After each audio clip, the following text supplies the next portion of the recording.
अच्छा, good evening sir. Good evening. वो अभी जैसे रांची में आप फेमस हैं राजेंदु क्लास से, है ना? जी सर। और बहुत सारा कैंडिडेट आपके पास आता है पढ़ने के लिए, इंजीनियरिंग का, मेडिकल का, और जूनियर क्लासेस भी बच्चा पढ़ता है आपसे। तो चूंकि आप फेमस हैं और चूंकि अभी जेई मेंस का रिजल्ट आया है, तो उस केस में थोड़ा सा बच्चा लोग को कन्फ्यूज़न है। जो हाँ, इतना परसेंट हो गया तो मेरा आईआईटी में हो जाएगा, इतना में नहीं हुआ। तो उसका थोड़ा सा गाइड करते। जैसे एक बच्चा है, जैसे मान लीजिए उसको 95% आया सपोज़, तो हम लोग क्या मान के चलें, जो अब 95% आया तो जेई एडवांस देगा और उसका आईआईटी में हो जाएगा। इसको थोड़ा हम लोग को डेप्थ में बताते सर। सर, आपका क्वेश्चन बहुत ही अच्छा है और इस विषय में मैं ये कहना चाहूँगा कि सबसे पहले तो मैं राजेंदु क्लासेस को 2015 से चला रहा हूँ और उसमें मैं जो है बच्चों को 10th तक के बच्चों को ग्रूम करता हूँ और अच्छा। खुद ही मैं उनको मैथ फिजिक्स और कुछ हद तक केमिस्ट्री में भी उनको हेल्प करता हूँ और मेरे साथ कुछ और भी फैकल्टी जुड़े हुए हैं जो बायोलॉजी और अदर सब्जेक्ट्स में तैयारी करवाते हैं। अच्छा। कुछ अच्छा। लोगों को हम लोग 11th 12th में भी गाइड करवा देते हैं और अच्छे अच्छे इंस्टीट्यूट्स में लोग जाते हैं हाँ और हाँ अच्छा करते हैं। हाँ बड़ा अच्छा सवाल है सर। लोग बच्चों के मन में, स्टूडेंट्स के मन में एक डिफरेंट तरह का कन्फ्यूज़न बैठा हुआ है। हाँ कन्फ्यूज़न ये है कि हम जेई एडवांस के लिए क्वालिफाई कर गए हाँ। तो हमारा जे आईआईटी में हो ही जाएगा। अच्छा अच्छा। दैट डज नॉट मीन कि उनका हो ही जाएगा। सर, सब मेरा अपना जो थॉट प्रोसेस है, मेरा जो सोच कहता है जी। कि देखिए, आपको बेसिक्स पे बहुत काम करना चाहिए हाँ हाँ और जितने भी आप वीडियोस देखिए, जितने भी लेक्चर्स देखिए, जितने भी जो अच्छे फैकल्टीज हैं उनसे बात करिए, तो हाँ। वो यही कहेंगे पहले कि आप एनसीईआरटी के बुक्स को अच्छी तरह से पढ़िए, अच्छा जो कि बड़े बड़े इंस्टीट्यूट्स में मिसिंग है। अच्छा। कुछ बच्चों को मैंने देखा है कि वो एनसीईआरटी पे फोकस नहीं करते हैं, जेई मेंस एडवांस में लगे हुए रहते हैं। हाँ हाँ। तो सबसे पहले तो मेरा सजेशन बच्चों को ये है कि अपने एनसीईआरटी को 3-4 महीने में थॉरो कर लीजिए एकदम, अच्छा। जितना हो सके थॉरो कीजिए उसको। हाँ हाँ। और ऐसे टी फैकल्टीज को खोजना चाहिए ताकि वो मैक्सिमम 4 से 5 महीने में उनको 10th की बात करते करते निकलते निकलते उनको थॉरो कर दे 11th 12th। अच्छा। अगर ये हो जाता है तो उनका बेस बहुत स्ट्रांग हो जाएगा। Point number 1। हाँ पॉइंट नंबर 2, अगर आप जेई एडवांस क्वालिफाई कर गए, दैट हाँ। डज नॉट मीन कि आपका इमीडिएटली जेई एडवांस में आईआईटी में एडमिशन हो हो ही ही जाएगा। जाएगा। उसके लिए सर जरूरी ये है कि वहां भी आपको अच्छा प्रदर्शन करना जरूरी है। अच्छा। और मान लीजिए आप अगर ब्रांच के लिए बहुत मतलब कि कंसर्न है कि हमको अच्छे ब्रांच में ही जाना है, हाँ तो उसके लिए सर आपको बहुत ही अच्छे तरह से तैयारी करनी होगी। अगर जेई मेंस में अगर आप कुछ परसेंटेज ले आए और चाहते हैं कि अगर मान लीजिए कंप्यूटर साइंस है या फिर अच्छे अच्छे ब्रांचेज जो है कुछ, अगर वो चाहिए आपको आईआईटी में और नहीं मिल पाया हाँ। और आप बहुत डिटरमाइंड हैं कि हमको कंप्यूटर साइंस में ही करना है, तो मेरा कहना ये होगा कि आप एनआईटीज को ट्राई कीजिए, बीआईटी मिश्रा को ट्राई कीजिए, बीआईटी बिट्स पिलानी को ट्राई कीजिए। हाँ। इन सब कॉलेजों पर भी ध्यान दीजिए अगर आपको अपने मन का ब्रांच नहीं मिला आईआईटीज में अच्छा। तो उसके लिए जेई मेंस में अच्छा स्कोर होना बहुत जरूरी है। Anything less than 98.5 99 is not good for IIT. NITs अच्छा and then good branch in NITs. अच्छा। तो आप पहले या दूसरे अटेम्प्ट में इतना तो जरूर ले आइए कि आपका एनआईटीज क्लियर रहे।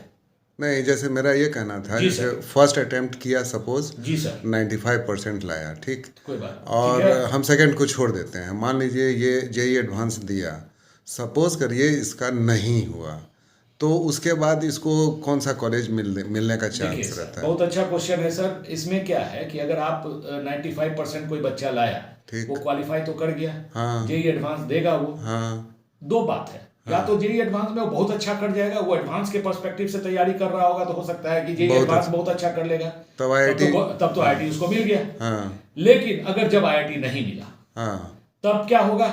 अच्छा। तब तो वो एनआईटीज में नहीं जा पाएंगे, 90 अच्छा अच्छा अच्छा कॉलेज नहीं मिलेगा। 95 परसेंटाइल में भी? नहीं सर, नहीं मिलेगा।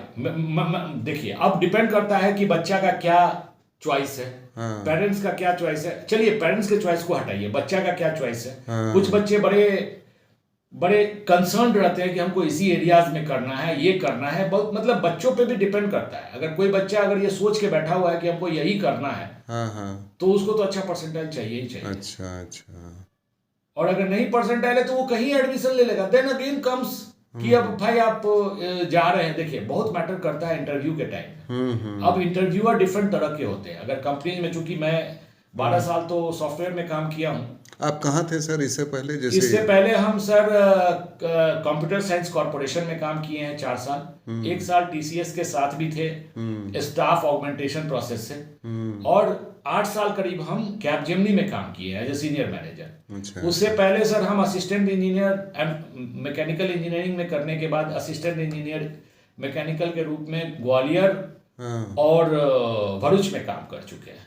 शुगर इंडस्ट्रीज मेरा स्पेशलाइजेशन है। अच्छा अच्छा। आप लेकिन शायद कहीं बाहर भी थे ना सर? जी सर, हम तो सर्टिफाइड कंसल्टेंट हैं एसएपी में। अच्छा। जिसको एसएपी बोला जाता है। अच्छा। और materials management and warehouse management में हम सर्टिफाइड कंसल्टेंट हैं जर्मनी से। और हम करीब 7 साल यूएस और यूके में रहे हैं। अच्छा। 1 साल यूरोप में भी रहे हैं। अच्छा, और हम अपने प्रोजेक्ट्स को इम्प्लीमेंटेशन के दौरान इन सब देशों का भ्रमण किए हैं। अच्छा अच्छा। क्योंकि हम सर कैपजेमिनी में जब हम थे तो हम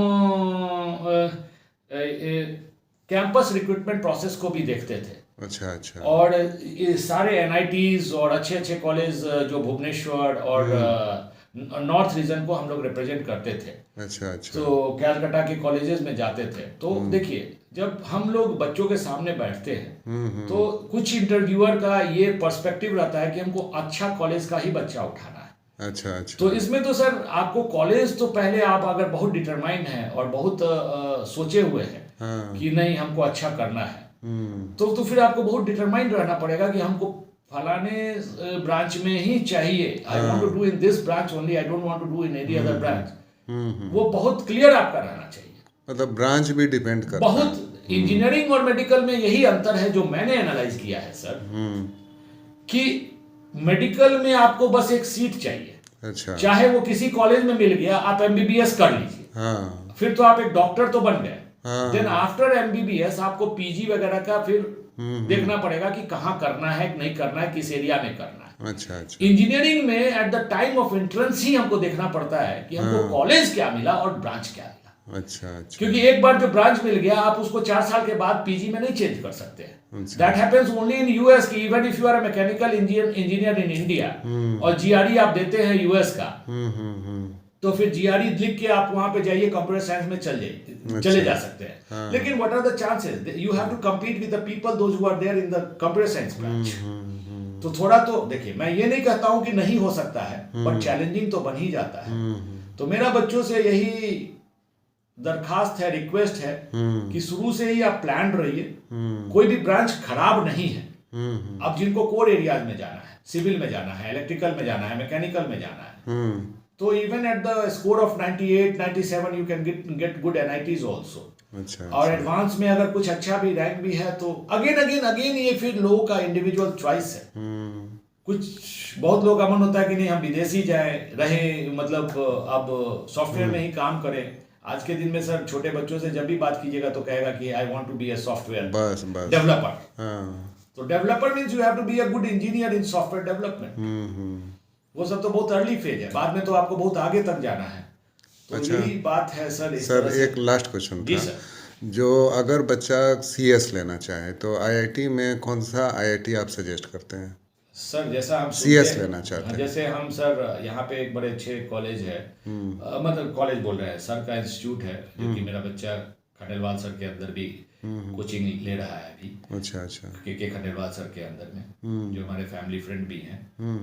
और सर हम उनसे लगातार इस विषय पर बात होती रहती है। तो देखिए, अभी आज के दिन में चॉइस यही है कि IIT Mumbai, IIT Delhi, these are the sequences. IIT Kanpur, Kharagpur, Guwahati, Banaras, Hyderabad भी डेवलप कर रहा है। क्योंकि नॉर्थ इंडिया के लोग आईआईटी मद्रास नहीं जाना चाहते हैं, लेकिन आईआईटी मद्रास भी वन ऑफ द बेस्ट है। अच्छा। तो इस तरह से चॉइसेस हैं, लेकिन उसके लिए सर काफ़ी आगे तक रैंकिंग होना चाहिए। 100, 150, 200 में रैंकिंग होना, मतलब 500 के अंदर ही होना चाहिए, तभी आपको कुछ सोच भी सकते हैं। हाँ, 687 में वैष्णवी को मिला था। अच्छा। कानपुर, तो 1000 के नीचे रहेगा तभी आप कुछ सोच सकते हैं सर उस तरह से एडवांस में। तो चैलेंजिंग तो है, this is suppose to be one of the good competition in India, और बच्चे कर ही रहे हैं, और जो लगनशील है वो कर रहे हैं। बहुत सारे ऐसा भी देखा गया है सर, मैं आपको यहाँ पे बताना बहुत अच्छा होगा और उचित भी है, कि बड़े अच्छे बच्चे रहते हैं, 10th तक बड़ा अच्छा करते हैं, 11 12 में भी उनके पास कैपेबिलिटीज है, लेकिन आज के दिन में सोशल मीडिया और ये मोबाइल वगैरह का इतना चला हुआ है कि बच्चे उसमें, जिस बच्चों को हम लोग समझते हैं कि बहुत ही अच्छा करेगा, वो भी 12th में जाके खराब हो जाता है।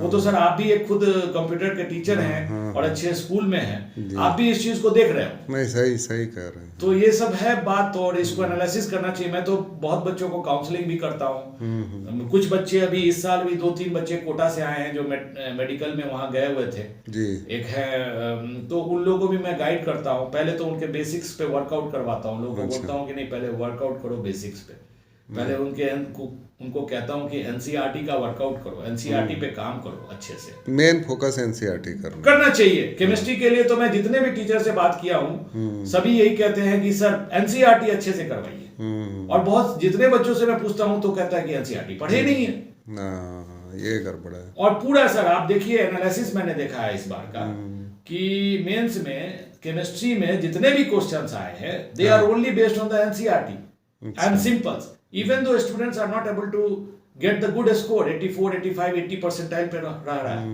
that means they have not studied that book properly। हम बड़े बड़े किताबों के बीच में फंसे हुए हैं और छोटे चीज हमारा बेसिक्स क्लियर नहीं है। तो you should be very clear with your basics. हो सके तो इन डेप्थ जाइए बेसिक्स में, जो कि खंडेलवाल सर बार बार बोलते हैं कि तुम लोग बेसिक्स करके अंदर घुसो। अच्छा, तो इस तरह से है। ठीक है सर। तो हमको लग रहा है जो स्टूडेंट का आपका ये मोटिवेशनल किस तरीके से करना है, ये फ़ायदा करेगा, और आगे भी आपका हम लेते रहेंगे। थैंक यू सर, जो धन्यवाद सर, काम आएगा। ठीक, आप इतना बच्चों के लिए कर रहे हैं, बहुत अच्छी बात है। Thank you. ठीक।